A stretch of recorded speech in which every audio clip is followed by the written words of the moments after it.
तुटवड्याच्या अफवा पसरवणाऱ्यांवर होणार गुन्हे दाखल।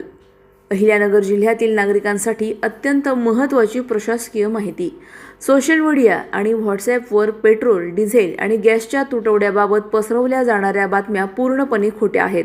आज जिल्हाधिकारी कार्यालयात पोलीस अधीक्षक आणि पुरवठा विभागाच्या अधिकाऱ्यांची महत्त्वपूर्ण बैठक पार पडली। इंधन तुटवड्याच्या खोट्या बातम्या आणि अफवा पसरवणाऱ्यांवर आता थेट गुन्हे दाखल करण्यात येणार आहेत। अशा बेकायदेशीर कृत्ये करणाऱ्यांवर पोलीस विभागामार्फत कठोर कारवाई केली जाईल। नागरिकांनी कोणत्याही भूलथापांना किंवा चुकीच्या मेसेजेसला बळी पडू नये असे आवाहन प्रशासनातर्फे करण्यात आले आहे। प्रशासनाला सहकार्य करा। हा व्हिडिओ जास्तीत जास्त शेअर करून सत्य माहिती सर्वांपर्यंत पोहोचवा आणि अफवांना आळा घाला। अधिकारी कार्यालयामध्ये पोलीस अधीक्षक साहेबांसोबत आणि पुरवठा विभागाचे सर्व अधिकाऱ्यांसोबत एक विषयाबद्दल चर्चा करण्यात आलेली आहे की आपल्या जिल्ह्यामध्ये सोशल मीडिया आणि काही ठिकाणी व्हॉट्सॲपवर चुकीची अफवा किंवा मिसकम्युनिकेशन किंवा फॉल्स न्यूज स्प्रेड करण्यात येत आहे की आपल्या जिल्ह्यामध्ये पेट्रोल, डिझेल किंवा गॅसचा तुटवडा आहे।